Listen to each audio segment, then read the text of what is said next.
नमस्कार, स्वागत है आपका संसद टीवी पर। मैं हूं मनोज वर्मा और आप देख रहे हैं हमारा खास कार्यक्रम मुद्दा आपका। आज हम बात करेंगे क्रिप्टो करेंसी की और इससे जुड़े आर्थिक संकट की। इस मुद्दे पर बात इसलिए करेंगे क्योंकि भारतीय रिजर्व बैंक के गवर्नर शक्तिकांत दास जी ने क्रिप्टो करेंसी को लेकर चेतावनी दी है। उन्होंने कहा है कि दुनिया में अगला वित्तीय संकट निजी क्रिप्टो करेंसी की वजह से आएगा। भारतीय रिजर्व बैंक के गवर्नर शक्तिकांत दास ने क्रिप्टो करेंसी को सट्टेबाजी का जरिया भी करार दिया है। भारतीय रिजर्व बैंक के गवर्नर बीते कई महीनों से क्रिप्टो करेंसी को लेकर लगातार आगाह करते रहे हैं। भारतीय रिजर्व बैंक के गवर्नर यदि लगातार इस प्रकार के वक्तव्य दे रहे हैं, क्रिप्टो करेंसी को लेकर चेतावनी दे रहे हैं, तो ये मुद्दा गंभीर है। कारण भारत में 10 करोड़ से अधिक लोगों के पास क्रिप्टो करेंसी है। ये दुनिया में सबसे अधिक है। क्रिप्टो करेंसी के मामले में अमेरिका, चीन, इंग्लैंड और यूरोप के अन्य देशों को काफ़ी पीछे छोड़ दिया है। इसलिए भारतीय रिजर्व बैंक के governor Shaktikanta Das crypto currency को लेकर जो चेतावनी दे रहे हैं, उसके क्या मायने हैं, क्यों दे रहे हैं, इसे समझने की कोशिश करेंगे। क्रिप्टो करेंसी को लेकर क्या खतरा है, क्रिप्टो करेंसी कैसे वित्तीय संकट का कारण बन सकती है, मुद्दा आपका में इन्हीं पहलुओं पर चर्चा करेंगे और क्रिप्टो करेंसी से संबंधित विभिन्न पहलुओं को समझने की कोशिश करेंगे। चर्चा करने के लिए खास मेहमान मेरे साथ जुड़े हुए हैं। लखनऊ विश्वविद्यालय के अर्थशास्त्र विभाग के प्रोफेसर अरविंद मोहन जी हमारे साथ जुड़े हुए हैं। अरविंद जी, आपका स्वागत है संसद टीवी पर। साथ ही हम बात करेंगे बिजनेस स्टैंडर्ड के संपादकीय निदेशक AK भट्टाचार्य जी से। भट्टाचार्य जी, आपका भी स्वागत है। और हमारे साथ बाय यूकॉइन के CEO और सह संस्थापक शिवम ठकराल जी भी जुड़े हुए हैं। शिवम जी, आपका भी स्वागत है। और हम बात करेंगे साइबर सुरक्षा विशेषज्ञ सुभिमल भट्टाचार्य जी से भी। सुभिमल जी, आपका भी स्वागत है संसद टीवी पर। लेकिन शुरुआत में AK भट्टाचार्य जी आपसे करूंगा, क्योंकि क्रिप्टो करेंसी का मामला है और मैं ये समझना चाहता हूं, दर्शक भी समझना चाहते होंगे, क्योंकि एक बड़ा वर्ग क्रिप्टो करेंसी के बारे में जानता है, लेकिन एक बड़ा वर्ग ऐसा भी है जो क्रिप्टो करेंसी कैसे होती है, कैसे काम करती है, इसके बारे में शायद उन्हें नहीं पता है। ये क्या है, ये कौन सी करेंसी है, कैसे काम करती है? मनोज जी, ये जो सवाल आपने उठाया है ये बहुत ही महत्वपूर्ण सवाल है। जो जो समस्या जो है क्रिप्टो करेंसी के ऊपर वो है कि हम बहुत लोग जानते हैं क्रिप्टो करेंसी क्या है, पर वो जानकर भी हम ये नहीं जानते वो एक्चुअली क्या चीज है जी। और ये समस्या वहीं से पैदा होती है कि ये क्रिप्टो करेंसी का जो आधार जो है वो क्या है। एक तरफ तो क्रिप्टो करेंसी को हम एसेट की तरफ देख सकते हैं और दूसरा देख सकते हैं कि वो क्या जो आर्थिक विनिमय का माध्यम बन सकता है कि नहीं जी।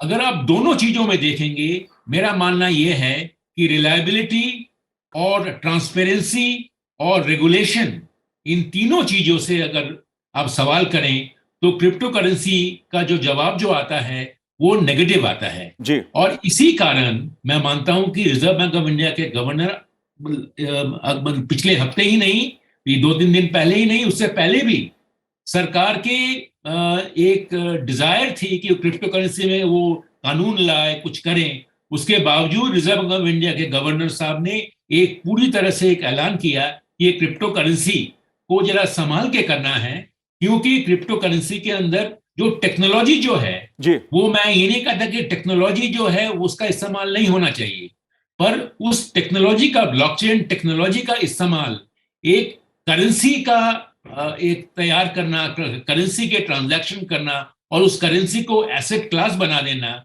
उसमें बहुत बड़ा एक आर्थिक संकट रहता है। ज्यादातर 2 कारण हैं। एक तो है कि ट्रांसपेरेंसी नहीं है और दूसरा कारण ये है कि आपके रेगुलेशन एकदम एब्सेंट है जी। आपने सुना होगा कि रिजर्व बैंक ऑफ इंडिया ने अपने आप एक सेंट्रल बैंक डिजिटल करेंसी उसी ब्लॉकचेन टेक्नोलॉजी के माध्यम से इंट्रोड्यूस किया है। उसका कारण यह है कि उस टेक्नोलॉजी में एक रेगुलेशन है और बैंकिंग व्यवस्था के पीछे एक ट्रांसपेरेंसी है। तो मैं मानता हूं कि जो क्रिप्टो करेंसी को अगर हम अंधे होकर उसके पीछे अगर एसेट की तरफ देखें तो हमें, अगर हम सट्टेबाजी करेंगे तो सट्टेबाजी का पूरी तरह रिस्क रहेगा जी। और अगर हम करेंसी का इस्तेमाल करेंगे, मैं समझता हूं उसमें जो सेंट्रल बैंक जो है उसमें जरूर उसका एक बहुत ही बड़ा एक महत्वपूर्ण समस्या और सवाल रहेगा कि उस करेंसी को रेगुलेशन कौन करेगा, क्योंकि उस करेंसी से किस काम में लाया जा रहा है उसका कोई नहीं जान सकेगा। तो दोनों तरफ से देखे, एसेट क्लास की तरफ से देखे या करेंसी से देखे, एक बहुत बड़े बड़े सवाल आते हैं और उस सवालों का जवाब देना बहुत जरूरी है जिससे पहले कि हम क्रिप्टो करेंसी का इस्तेमाल करने की बात सोचें। जी शिवम ठकराल जी, आप कैसे देखते हैं उस मुद्दे को, क्योंकि क्रिप्टो करेंसी को लेकर तमाम तरह के सवाल उठते रहे हैं, लेकिन यह भी ठीक है कि भारत में एक बड़ा वर्ग इसके जरिए लेन देन का काम कर रहा है इस करेंसी को लेकर। डिजिटल करेंसी के युग में क्रिप्टो करेंसी को लेकर सवाल उठना, यह कैसे काम करती है? आपका क्या कहना है इस मुद्दे पर? मेरे हिसाब से अगर देखा जाए तो अगर जो टेक्नोलॉजी की बात करें, जो ब्लॉकचेन टेक्नोलॉजी जिसके ऊपर क्रिप्टो करेंसी चलती है, उसको CBDC जो रिजर्व बैंक ने लॉन्च किया है उसमें भी इस्तेमाल किया जा रहा है। तो हमें एक तो उस पर स्थापित होना पड़ेगा कि ये टेक्नोलॉजी कहीं नहीं जा रही जी। अब इसके यूज केस, जो कि क्रिप्टो करेंसी एक यूज केस है, CBDC जो रिजर्व बैंक ने लाया वो एक यूज केस है, और तमाम और यूज केसेस मार्केट में है। अब हमें समझना पड़ेगा कि जब भी कोई ऐसी नई चीज आती है तो काफी बुरे एक्टर्स होते हैं जो उसका फायदा उठा के जो नॉर्मल जनता होती है उनका बेवकूफ भी बनाते हैं। कुछ अच्छे लोग होते हैं जो उसका वाकई में इस्तेमाल करके इस पूरे सिस्टम को और एफिशिएंट बनाते हैं। जब ये चीज होती है और इसके अराउंड कोई सरकार का कोई रेगुलेशन नहीं होता तो काफी लोग इसके नुकसान में भी हो जाते हैं। काफी लोग जो अच्छा काम कर रहे होते हैं वो फायदा भी उठा ले जाते हैं। बट हमें यह समझना पड़ेगा कि जो हमारे RBI गवर्नर ने कहा कि ये एक सिस्टमैटिक रिस्क बन सकता है जो कि एक दुनिया में वित्तीय संकट ला सकता है। अगर वित्तीय संकट किस चीज से आता है? वित्तीय संकट आता है जब किसी चीज का इस्तेमाल बहुत गहराई में यूज हो रहा हो हमारे पूरे फाइनेंशियल इकोसिस्टम में। अगर RBI गवर्नर हमारी ये मानते हैं कि ये वित्तीय संकट ला सकता है तो वो ये भी मानते हैं कि ये आने वाले समय में दुनिया भर में इसका लोग बहुत ही बड़े लेवल पे इस्तेमाल करेंगे। जब इसे बड़े लेवल पे इस्तेमाल होने की उनको भी आशंका है तो रेदर देन कि उसे बंद करके हम अपना एक साइड बैठ जाएं, इससे बेहतर है कि हम उसकी रेगुलेशन लाएं कि जिससे जो उसमें पॉजिटिव काम करना चाहते हैं उनको बढ़ावा मिले और जो नेगेटिव काम करना चाहते हैं उस चीज में उन्हें रोका जा सके। बट अगर हम साइड लाइन बैठ के उसमें कुछ भी नहीं करेंगे तो वो एम्बिग्युइटी रहेगी, ना वो बैन होगा ना वो रेगुलेट होगा, बट जो बुरे एक्टर्स हैं वो उसका गलत फायदा उठाते रहेंगे। तो मेरा मानना इसमें यही है कि ये चीज कहीं नहीं जा रही, बट इसको हम अच्छे तरीके से रेगुलेट कर सकते हैं। जैसे एक इसका बहुत नजदीकी रेगुलेशन हमारे पास ऑलरेडी है, PPI प्रीपेड पेमेंट इंस्ट्रूमेंट, जो कि डिजिटल वॉलेट यूज होते हैं। अगर हम ट्रांजैक्शनल पॉइंट ऑफ व्यू से बोलें, जो ट्रांजैक्शन हो रहे हैं कि एक सामान आपने खरीदा तो आप अपनी क्रिप्टो करेंसी दे रहे हो पेमेंट के लिए, तो उसका रेगुलेशन PPI के थ्रू और उसमें थोड़े से अगर हम फेरबदल कर दें तो कहीं ना कहीं एक रेगुलेशन बनाया जा सकता है। ये ऐसा भी नहीं है कि बिल्कुल ही रेगुलेट नहीं की जा सकती। जी बिल्कुल।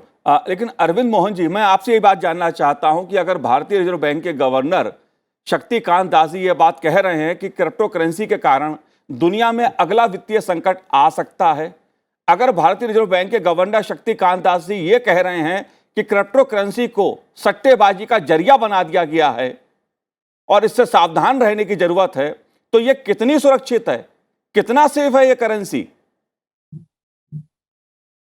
मनोज जी, जो बात आपने उठाई है जी, और जो रिजर्व बैंक गवर्नर ने उठाई है, मैं पूरी तरीके से उनकी बात से सहमत हूं कि ये आने वाले समय में और आज भी ये एक बहुत बड़ा चैलेंज है और बहुत बड़ा चैलेंज हो जाएगा। जी, मैं 2-3 केसेस साइट करना चाहूंगा। जी, मोटे तौर पे पहले तो ये समझना होगा कि क्रिप्टो करेंसी असेट क्लास है कि मनी है, क्या ये मनी सप्लाई का हिस्सा है? आज वो मार्जिन पे बैठा है, वो निवेश के लिए भी यूज हो रहा है और मनी सप्लाई में भी इनएप्रोप्रिएट प्रोवाइडर्स उसको ऐड करने की पोजीशन में आ गए। मैं आपको 90 के दशक में ले जा रहा हूं और ये बहुत इंटरेस्टिंग केस है। हिंदुस्तान के शेयर बाजार में बदला सिस्टम चलता था। बदला सिस्टम में जो ऑपरेटर्स थे उनको ही ऐसी ताकत मिल गई कि वो खुद ही लेंडर हो गए और खुद ही मतलब आप बोरो भी कर रहे हैं और लेंड भी कर रहे हैं। एक ग्रुप बोरो कर रहा था, एक लेंड कर रहा था। अनडिक्लेयर्ड रूप में शेयर बाजार को ये ताकत मिल गई कि वो मनी सप्लाई में एडिशन कर रहा था। जी। और जो हर्षद मेहता वगैरह का जो स्कैम हुआ, उसमें एक बहुत बड़ा रोल बदला सिस्टम ने प्ले किया, और जो मनी सप्लाई जिस पर रिजर्व बैंक को रेगुलेट करने का कोई अधिकार नहीं था, जिसने एक बहुत बड़ी क्राइसिस क्रिएट कर दी, और हमने वहां से एक रिफॉर्म्स की शुरुआत की। आज हमने बदला सिस्टम को खत्म करके फ्यूचर्स, ऑप्शंस और दूसरे मॉडर्न इंस्ट्रूमेंट्स को यूज किया, समस्या काफी हद तक रेगुलेट हो गई। ये पहला एग्जाम्पल है। दूसरा एग्जाम्पल, ये मैं असेट क्लास के एग्जाम्पल की बात कर रहा हूं। दूसरा एग्जाम्पल है 1930 के दशक में, 30-40 के दशक में बैंक फेलियर हिंदुस्तान में एक नॉर्म था। जी। 1948 के आसपास हमने रिजर्व बैंक ऑफ इंडिया बना दिया।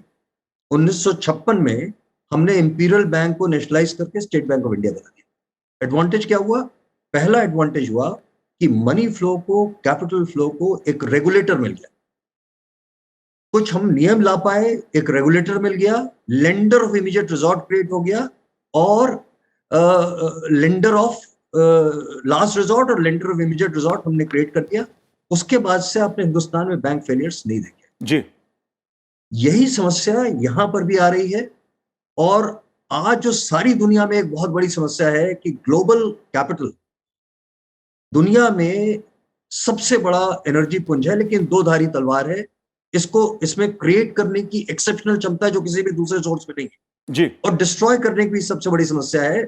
अनफॉर्चुनेटली आप चाहे बल्गेरियन क्राइसिस देख लें, मैक्सिकन क्राइसिस देख लें, रशियन क्राइसिस देख लें, ईस्ट एशियन इकोनॉमिक क्राइसिस देख लें, 2008-9 का ग्लोबल मेल्टडाउन देख लें, सब में कहीं ना कहीं ग्लोबल कैपिटल ने रोल प्ले किया।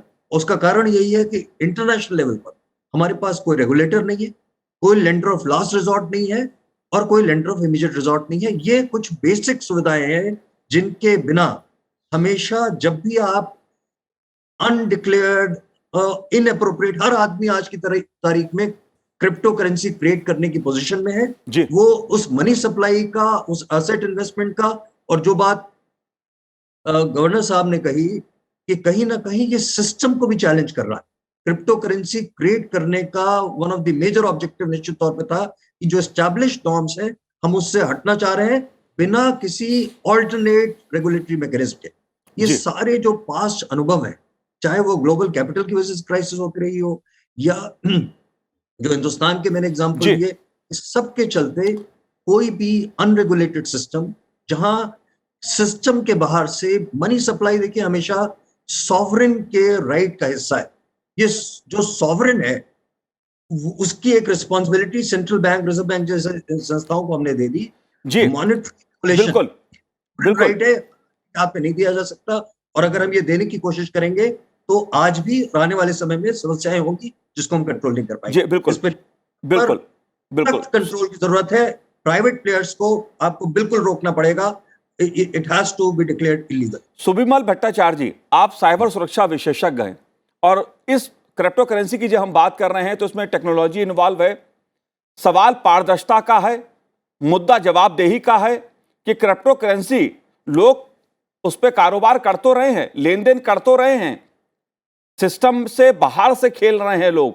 सवाल आतंकी फंडिंग का भी उठ रहा है, सवाल सट्टेबाजी का भी उठ रहा है।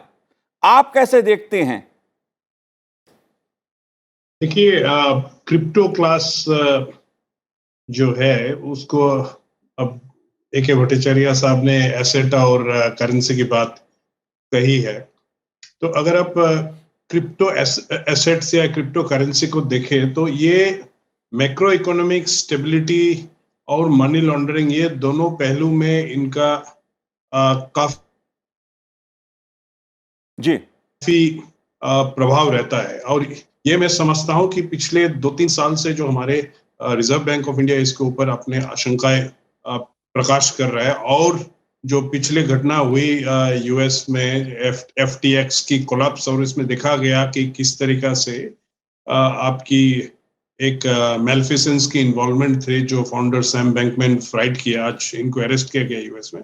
लेकिन मुझे जो लगता है मनोज जी, सबसे बड़ी बात है कि जो आज हमारा जो बैंकिंग सिस्टम जो लागू है इतने साल से, एक सॉवरेन पावर के माध्यम से एक सेंट्रल बैंक इसको चलाता है। एक रेगुलेटेड एनवायरनमेंट में हम इसको देख रहे हैं कि किस तरीका से इसको चलाया जा रहा है। तो उसमें दो इंपॉर्टेंट पॉइंट्स जो रहते हैं, जैसे आज की बैंकिंग सिस्टम में नो योर कस्टमर KYC जी और एंटी मनी लॉन्ड्रिंग AML, ये दोनों जो इश्यूज होते हैं, ये दोनों इश्यूज को क्रिप्टो करेंसी या क्रिप्टो एसेट्स इसको इम्पैक्ट करते हैं, और हम इसको कैसे अपने काबू में लाए या कैसे रेगुलेटरी मैकेनिज्म में ये दोनों मुद्दा हम उसको सॉल्व कर सकता है। इसी से मुझे लगता है कि क्रिप्टो करेंसी या इसकी रेगुलेशन हो सकता है। अब बात है कि सेंट्रल बैंक ने दोनों आशंकाएं पिछले कई सालों से रखा है कि मैक्रो इकोनॉमिक स्टेबिलिटी में जो इसकी इम्पैक्ट होता है या मनी लॉन्ड्रिंग में, ये ऐसा एक पॉसिबिलिटी है क्योंकि आप ये डिसेंट्रलाइज नेचर की जो ये ट्रेडिंग, आप कहीं से कहीं इसकी एक्सचेंज के माध्यम से आप इसके ट्रांजैक्शन कर सकते हैं, आप इसको ट्रैक नहीं कर सकते। ट्रैक कर सकते हैं, टेक्नोलॉजी आपको अलाउ करता है ब्लॉकचेन के माध्यम से कि किस ब्लॉक से किस ब्लॉक तक ये चल रहे हैं, बट ये ऑन टॉप ऑफ एवरीथिंग इसको मैनेज करना, इसको हैंडल करना बड़ा प्रॉब्लम हो जाता है। रेगुलेटरी पॉइंट ऑफ व्यू से ये एक बड़ा इशू होता है। इसलिए मुझे लगता है कि इसको रेगुलेशन में लाना पड़ेगा, और जो सेंट्रल बैंक का पोजीशन रहा है कि ये प्राइवेट प्लेयर्स को प्राइवेट क्रिप्टोग्राफी जो करेंसी का स्टेटस इसको नहीं देना, और इसके ऊपर इसको किस तरीका से अपनी सेंट्रल बैंक की तरफ से CBDC डिजिटल करेंसी लेके आगे इस स्पेस को कवर करना, क्योंकि लोगों का बीच में अब जितने लोग डिजिटल सेवी होते जा रहे हैं, जितने लोग डिजिटल कन्वीनियंस देख रहे हैं, उसमें डिजिटल करेंसी का एक बड़ा भूमिका रहता है। तो इसमें हम किस तरीके से क्लासिफाई करके अपने central bank regulated digital currency लाके इसको इश्यू को देखें और क्रिप्टो को करेंसी से एसेट्स को पीछे रखे, मुझे लगता है यही एक सही कदम है इस तरफ। और अगर पीछे जाए, अगर आप देखें तो सुप्रीम कोर्ट ने भी रिजर्व बैंक को 2020 साल की मार्च महीना में सुप्रीम कोर्ट ने भी रिजर्व बैंक को कंप्लीट बैन करने का आपकी उस प्रयास को सपोर्ट नहीं किया। और मुझे लगता है कि आगे भी अगर देखें कि आपको इसको रेगुलेट करना पड़ेगा, अब इसको परमानेंटली आप बैन नहीं कर सकते, और आपको समझना पड़ेगा किस तरीके से आप इसको आगे लेके रेगुलेट करना पड़ेगा। लेकिन मुद्दा ग्लोबल है, इसको मैं समझूंगा। कि भट्टाचार्य जी, मैं आपसे ये समझना चाहता हूं कि भारत में 10 करोड़ से अधिक लोगों के पास क्रिप्टो करेंसी है, दुनिया में सबसे ज्यादा। एक ऐसी करेंसी जिसको लेके शायद कोई सीधी सीधी जवाबदेही किसकी है, कहां पर है, इसके बारे में किसी को नहीं पता है। इतने बड़ी तादाद में भारत के लोगों का इन्वॉल्व होना इसमें, इसकी वजह क्या है? इसके पीछे कारण क्या है? क्या मुनाफा ज्यादा है? क्या वजह है? देखिए, इसका कारण तो एक ही है जी। जो क्रिप्टो करेंसी का जो मूलभूत जो आधार क्या है, मूलभूत आधार है उसमें पारदर्शिता नहीं है। अगर करेंसी की बात करें आप जी, तो, और अगर एसेट क्लास से अगर देखेंगे आप, तो उसमें अंडरलाइंग कोई क्या एसेट से उसका उसका उसका स्ट्रेंथ और उसका लॉन्ग टर्म वायबिलिटी आ सकता है, उसका भी कोई पारदर्शिता आपको समझ नहीं आएगा। तो मैं ये मानता हूं कि जो क्रिप्टो करेंसी जो है, अगर क्रिप्टो करेंसी की जो बेसिक कैरेक्टरिस्टिक्स अगर इसको आप इंटैक्ट रखें, उस रखने के बाद अगर आप उसको रेगुलेशन में लाएंगे तो वो क्रिप्टो करेंसी नहीं रहेगा।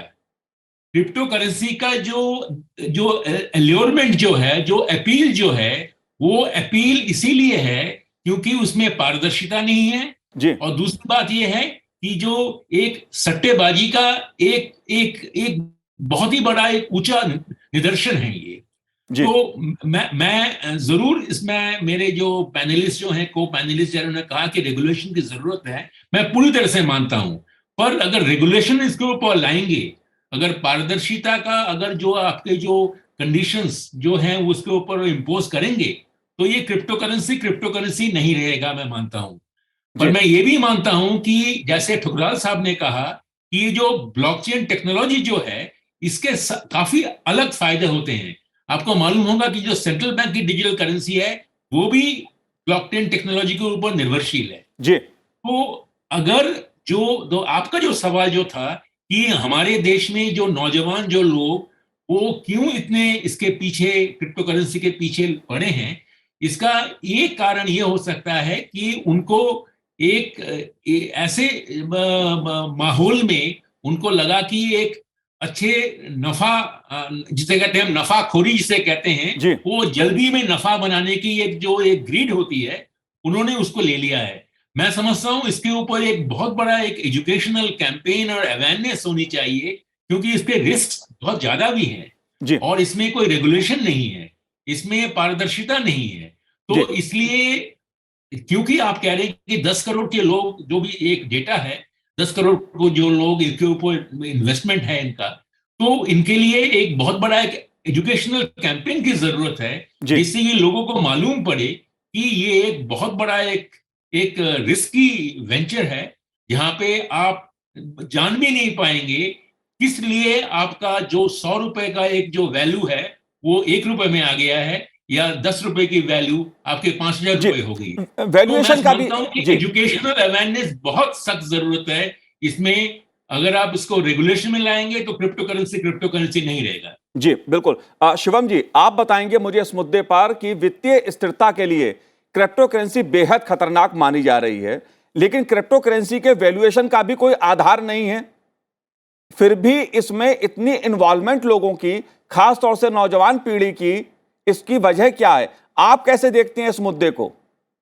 मेरे हिसाब से एक ग्रीड एक बहुत मेन इसमें कारण है, जो लोगों को लगता है कि वो रातों रात अमीर बन जाएंगे, और जब वो उसके बढ़ते हुए प्राइस देखते हैं कि वो एक दिन में इतना बढ़ गया है, तो जो नौजवान है उन्होंने पहले के जैसे 1990 के क्रैश या 2008 का क्राइसिस नहीं देखा है, तो उनके लिए पहली या दूसरी बार ऐसा कुछ हो रहा है, तो उनकी जो एक जीवन में पहली बार कुछ ऐसी चीज होती है और पास्ट एक्सपीरियंस नहीं होता, तो नौजवान इसमें इस तरीके से ज्यादा घुसने की कोशिश करते हैं कि वो फटाफट इसमें कुछ मुनाफा बना लेंगे और आगे बढ़ेंगे।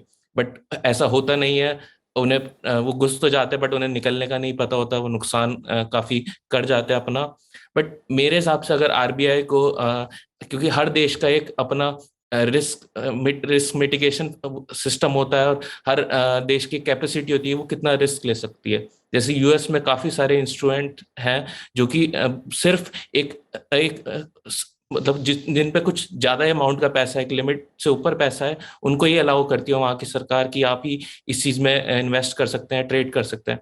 ऐसे ही आरबीआई ऐसा कुछ रेगुलेशन ला सकती है कि जहां पर वो कुछ इनकम वर्ग से ऊपर लोगों को ही अलाउ करेगी। आपकी अगर इनकम 10 लाख से ऊपर या 15 लाख से ऊपर है सालाना, तभी आप इतना पोर्शन इन्वेस्ट कर सकते हैं। बिल्कुल। शिवम जी, क्योंकि क्रिप्टो करेंसी का मुद्दा केवल भारत का नहीं है, ग्लोबल मुद्दा है, केवल भारत में रेगुलेट करने से काम नहीं चलेगा।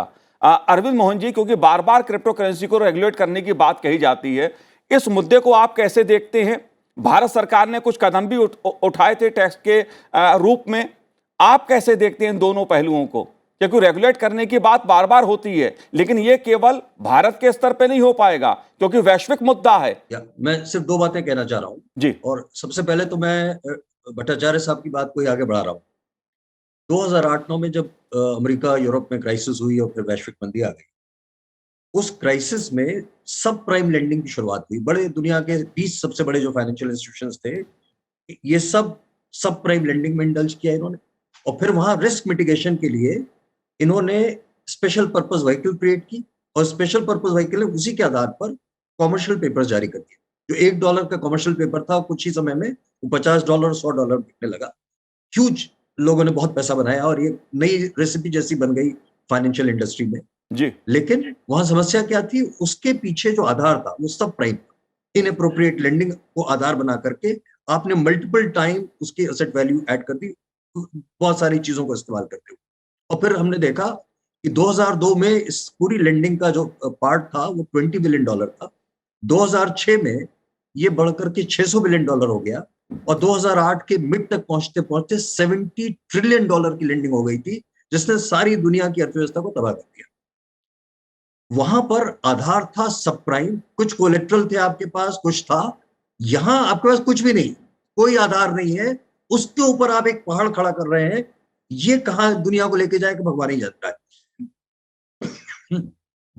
दूसरी बात जो हमें समझनी पड़ेगी, जो बात आपने भी कही मनोज जी, यहाँ जो क्रिएटर है वो दुनिया के किसी भी कोने में बैठा हो सकता है। वो क्रिएट कर रहा है फिनलैंड में बैठ करके, वो क्रिएट कर रहा है अमेरिका में बैठ करके, और वो बायर हमारे कंट्री में बैठा हुआ है। रिजर्व बैंक ऑफ इंडिया या किसी भी सेंट्रल बैंक के पास ऐसा कोई इंस्ट्रूमेंट उपलब्ध नहीं है कि हम इस तरीके के इन्वेस्टमेंट को, इस तरीके के फाइनेंशियल एसेट क्लास को किसी भी रूप में रेगुलेट कर सके, खास तौर पे जब वो इन्वेस्टमेंट के लिए और मनी सप्लाई के हिस्से के रूप में ऐड होने लग जाए, जैसा कि क्रिप्टो करेंसी हो रही है। तो हमारे पास, मुझे नहीं लगता हम आज तक ग्लोबल कैपिटल के मूवमेंट को रेगुलेट नहीं कर पाए, जो इससे कहीं सिंपलर होगा। लेकिन यहां पर आप इसको बिल्कुल रेगुलेट करने की संभावना नहीं है। एक ही तरीका हो सकता है, जो गवर्नमेंट ऑफ इंडिया ने भी किसी स्टेज पर, आरबीआई ने भी सजेस्ट करने की कोशिश की, हम अपनी क्रिप्टो करेंसी लाने की कोशिश करें। उस क्रिप्टो करेंसी को आप, अगर रिजर्व बैंक ऑफ इंडिया लाता है तो वो हम कैसे रेगुलेट करेंगे, आप एक उसका सिस्टम बना सकते हैं। लेकिन बात बिल्कुल वही है जो भट्टाचार्य साहब कह रहे हैं, उसमें उस तरीके की स्पेकुलेटिव स्ट्रेंथ नहीं होगी। जो अट्रैक्टिवनेस आज हमको दिख रही है वो भी शायद नहीं होगी, लेकिन आप टेक्नोलॉजी का फिर भी कुछ हद तक इस्तेमाल कर सकेंगे। इसके अलावा मुझे कोई ऑप्शन नहीं लगता। इसको आपको रोकना पड़ेगा। प्राइवेट ऑपरेटर का क्रिएट किया हुआ एक बड़ी समस्या का जड़ बनेगी। जैसे मैंने कहा कि 2002 में $20 बिलियन से बढ़ के 2008 आते आते $70 ट्रिलियन, उस समय अगर आप हिंदुस्तान की अर्थव्यवस्था से कंपेयर करें, हमारी जीडीपी 2010 में $1.4 ट्रिलियन, ये $70 ट्रिलियन की क्राइसिस होगी जिसको दुनिया संभाल नहीं पाई। तो ये कितनी बड़ी क्राइसिस होगी, इसका तो कोई आधार ही नहीं। जी, जाहिर सी बात है अरविंद जी, क्योंकि भारतीय रिजर्व बैंक अगर लगातार इस मुद्दे पर, क्रिप्टो करेंसी को लेकर सचेत कर रहा है, सावधान कर रहा है और अपनी राय, अपने सुझाव देश के सामने रख रहा है, तो मामला कहीं ना कहीं गंभीर है और इस पर सावधानी बरतने की जरूरत भी है। आप चारों ने संसद टीवी से बात की, बहुत बहुत धन्यवाद हमसे बात करने के लिए। तो आज इस कार्यक्रम में इतना ही, मुझे दीजिए आज्ञा, नमस्कार।